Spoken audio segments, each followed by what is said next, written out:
ஆடி வெள்ளியிலே தாயின் சந்நிதியில் பொங்க வச்சு பாருங்கம்மா.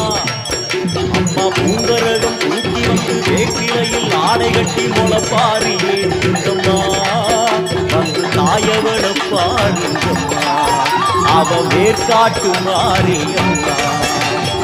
ஆடி வெள்ளியிலே தாயின் சந்நிதியில் பொங்க வச்சு பாருங்கம்மா. அம்மா பொங்க வச்சு பாருங்கம்மா.